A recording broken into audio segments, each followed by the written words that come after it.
We all know that many times during a traumatic experience in our childhood, I mean, this could happen in our adult life as well, but trauma-inducing circumstances, trauma-inducing events, traumatic events, when our body is affected, our coping mechanisms are overwhelmed.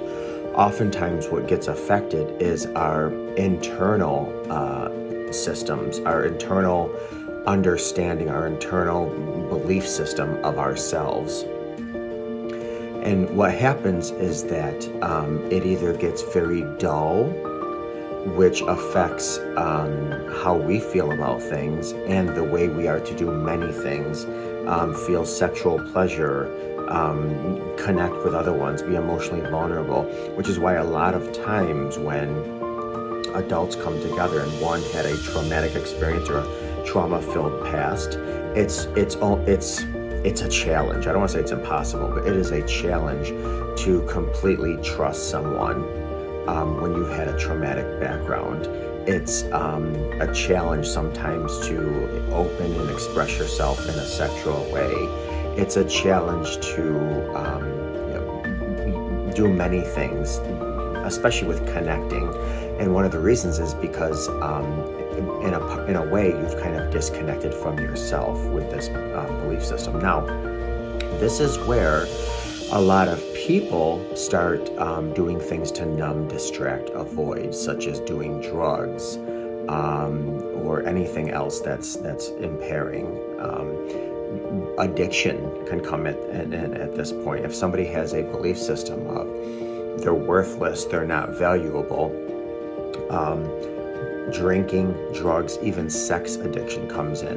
And so if you're watching this and your partner has a previous addiction from gambling or drinking or drugs or sex, whatever, two things. Number one, a couple things. Number one, anything that happens in your childhood absolutely can contribute to who you are today.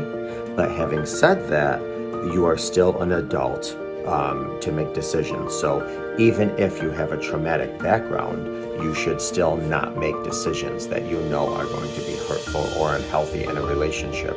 And if you feel like you're going to, then you need to, first of all, share that with your spouse, your partner, or seek professional help. Number two, let your partner know. Say, these are the things I've been through. These are the things I struggle with. I just want to be honest with you. I want to be open because mildew cannot grow in sunlight. So you want to make sure that you have no secrets with your spouse or your partner, because that you'll be more inclined to act on your demons if they are unknown.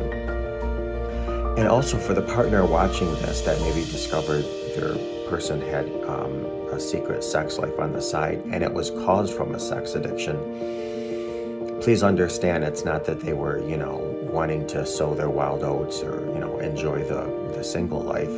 It is because whatever they were doing to act on their addiction, whether it was drugs or alcohol or sex or cutting themselves or you name it, it was to numb, distract, and avoid.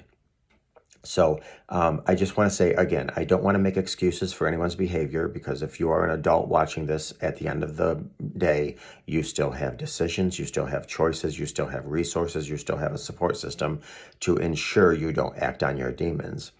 At the same token, for those of you that have ever experienced an addiction, it is profoundly challenging to stop. At least for some people, especially those that have had a childhood of trauma, because that addiction fed a part of you that, again, needed to distract, needed to fill a void, needed to,